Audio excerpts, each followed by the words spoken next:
church this morning. It is a blessing.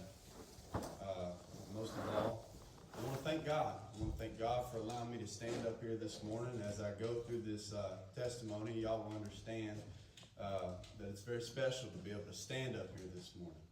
But first off, I want to start by saying, logically speaking, I should not be in front of you today, and I especially should not have a foot. But God is not logical, and His power is limitless. So I want to go back about a year ago. I was a telecommunication lineman, and I was climbing a telephone pole. It was about 40 foot up in the air when the pole broke at the base, and I came down with the pole hitting the ground, and I was quite literally able to get up and walk to the ambulance from that. And, I completely brushed it off. I remember not even praying one time to thank God for delivering me through that. And while I was in the hospital getting checked out, making sure nothing was wrong with me, my wife and my mother were in the room with me.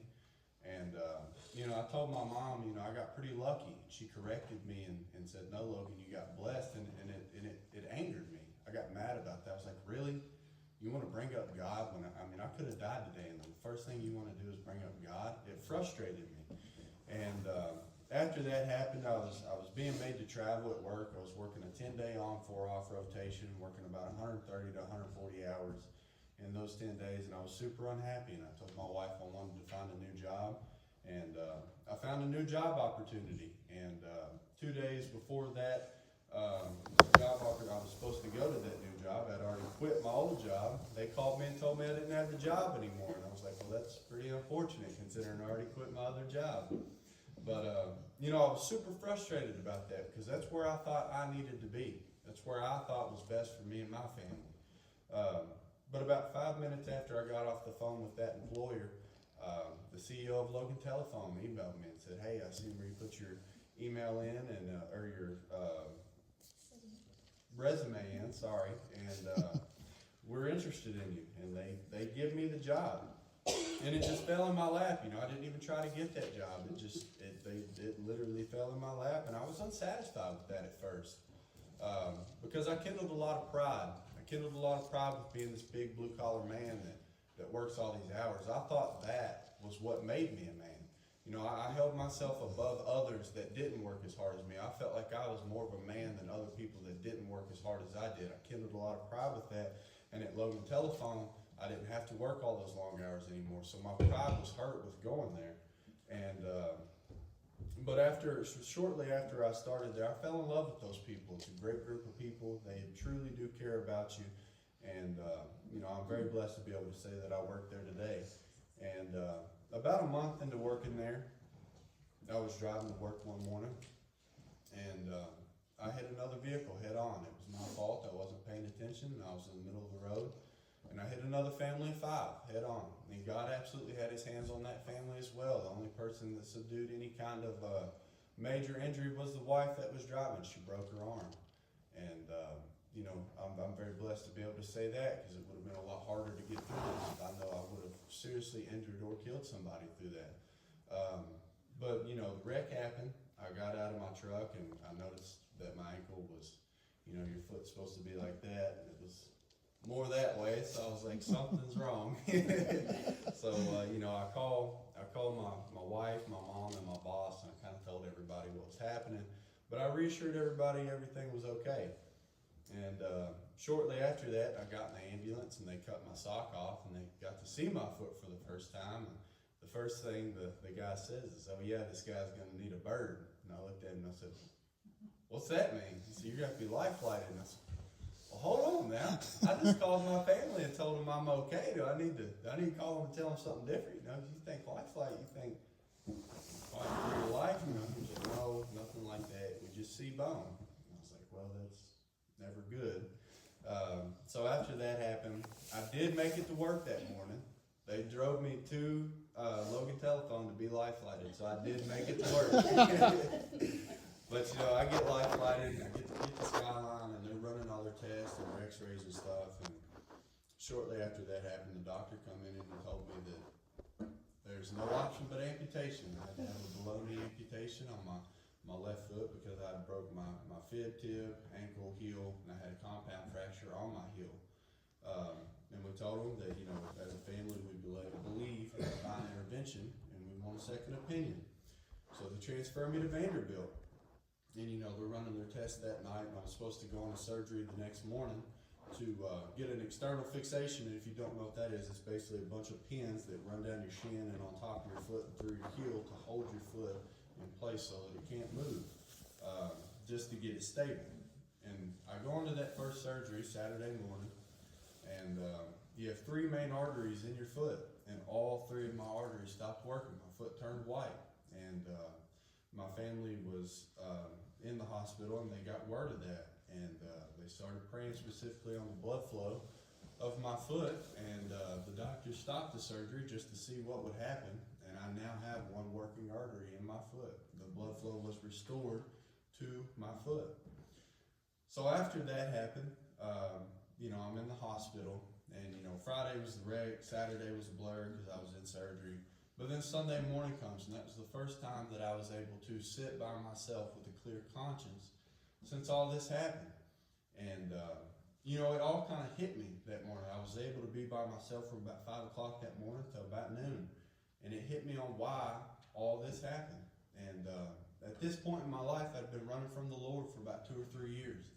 The Lord was calling me to preach, and I told him no. I said, I will absolutely not. I will die sitting in the pew. I told God that.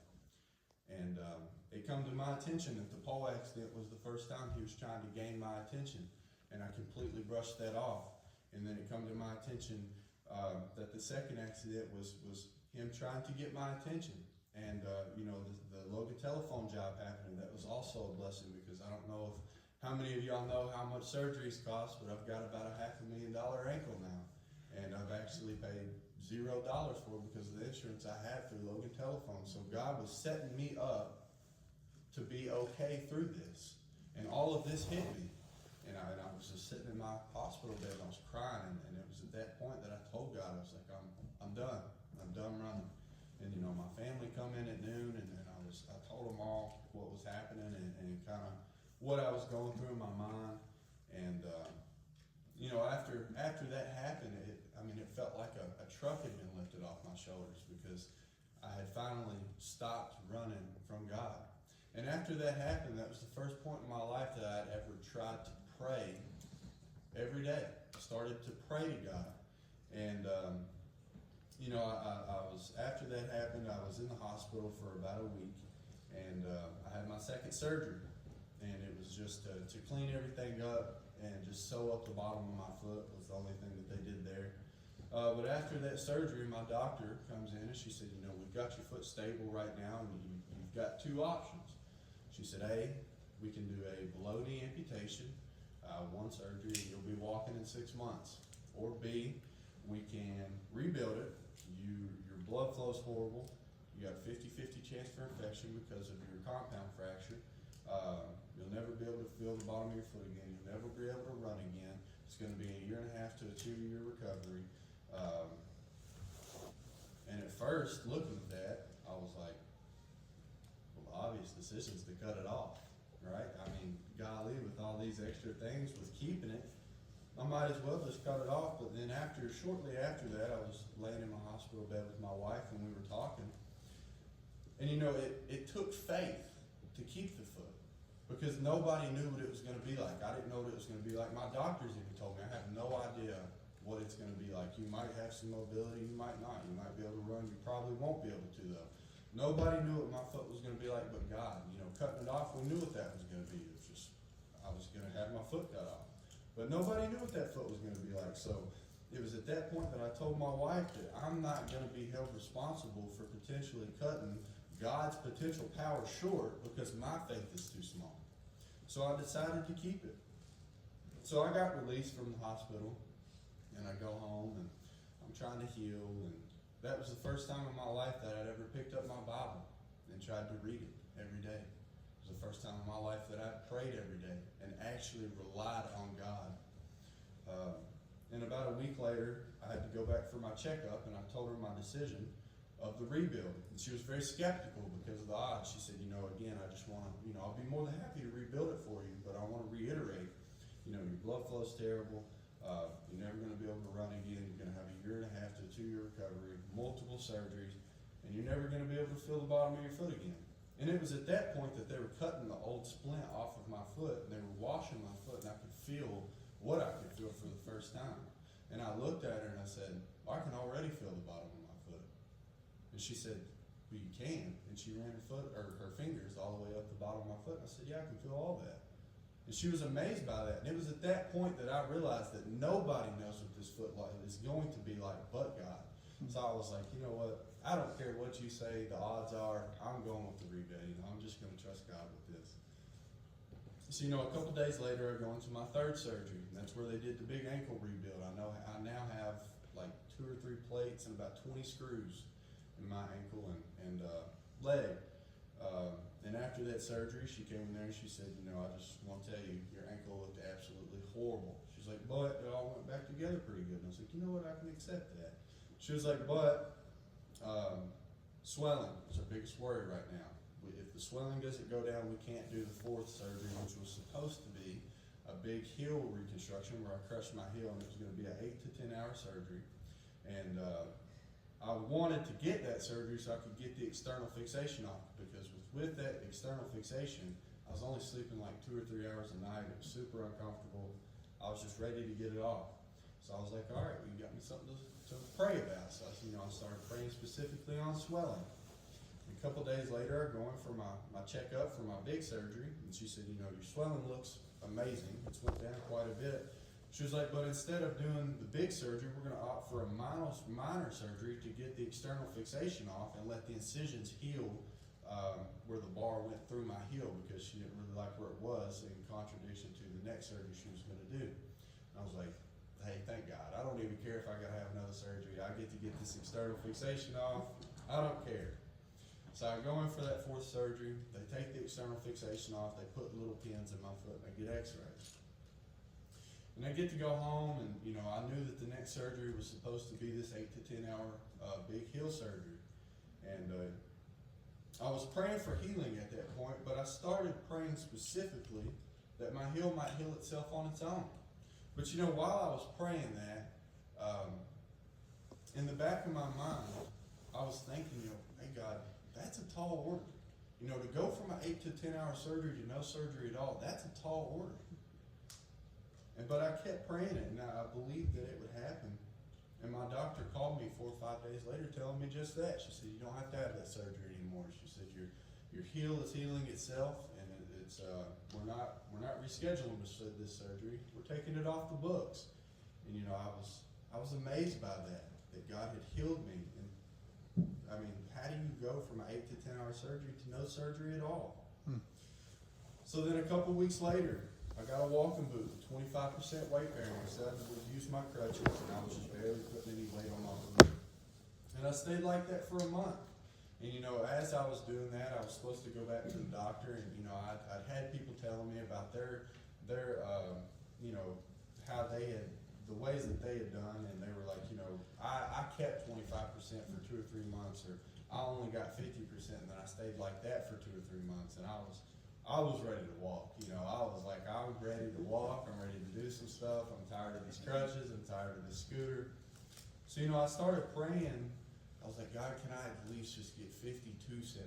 So can I just at least give me that, please?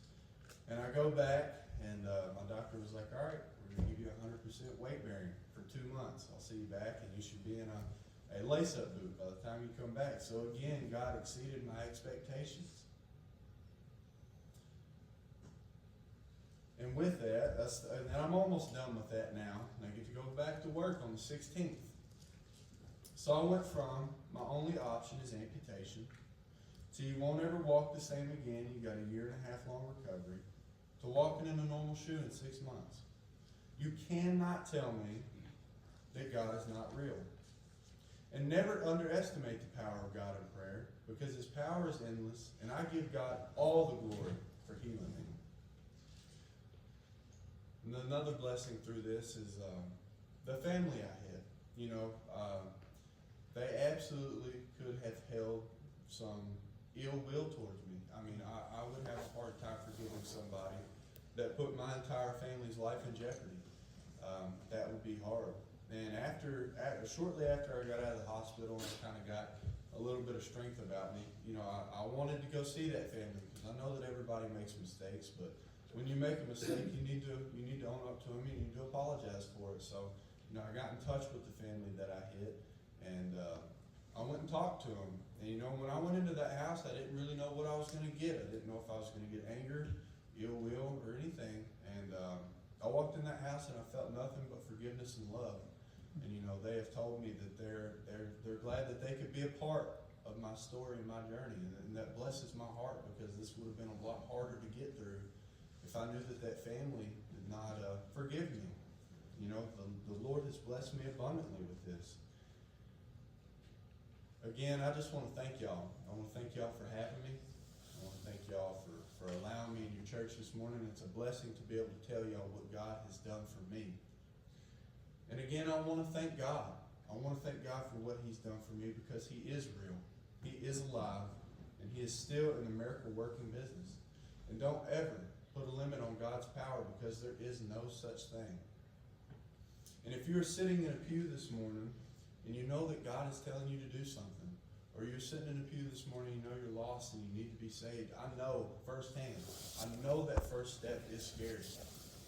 And it's hard. That first step is hard. But that first step is also the hardest step. And once you take that step and you feel God's love for the first time, and you feel conviction lift off your shoulders, you'll wish you did it a month ago. I understand firsthand that that's hard, but I ask and I challenge you to please just follow God, because I promise when you follow God, He will show you some beautiful things. Thank y'all.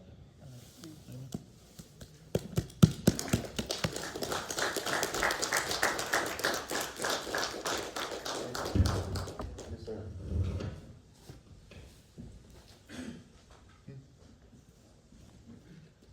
I'm not going to try to follow that, but I do have a couple thoughts here.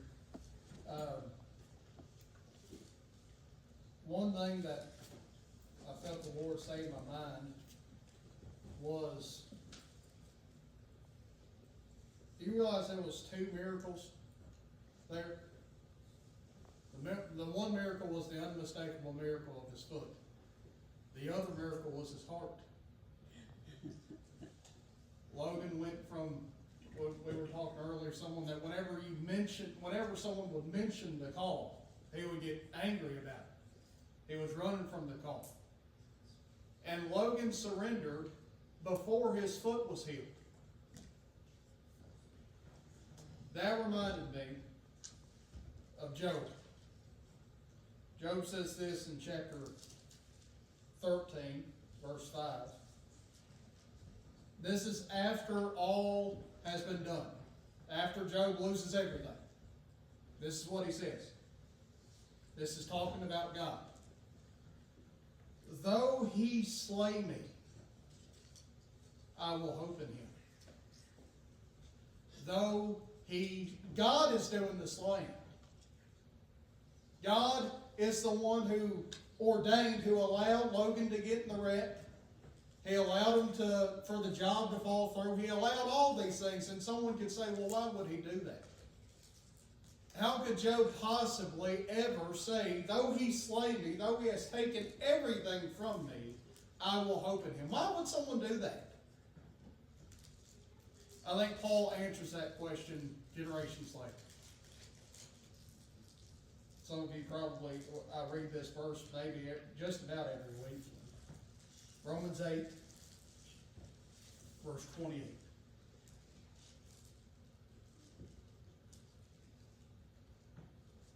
And we know that for those who love God, all things work together for good.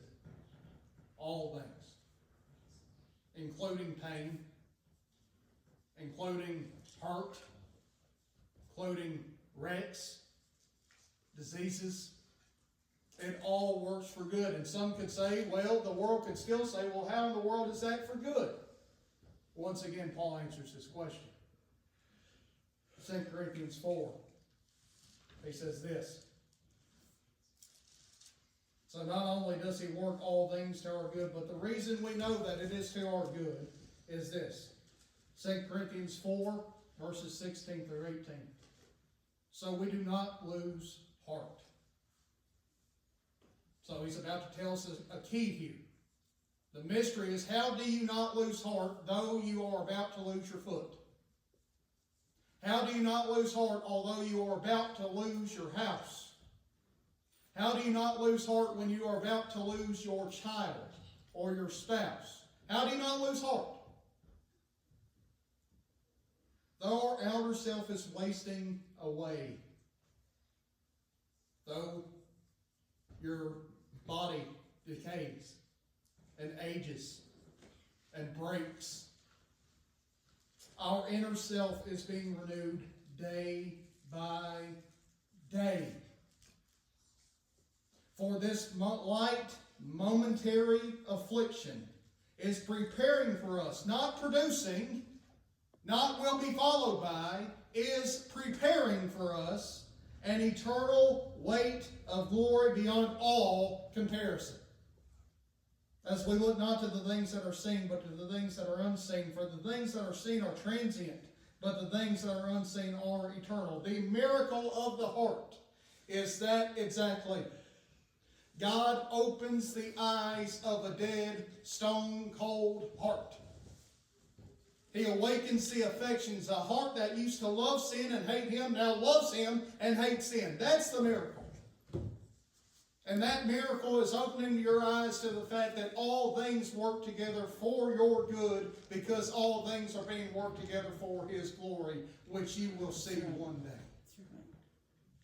And that glory is not worth being compared to all the afflictions that you face today. Thank you for that word. Absolutely. Let's pray together. Father, we marvel at you this morning.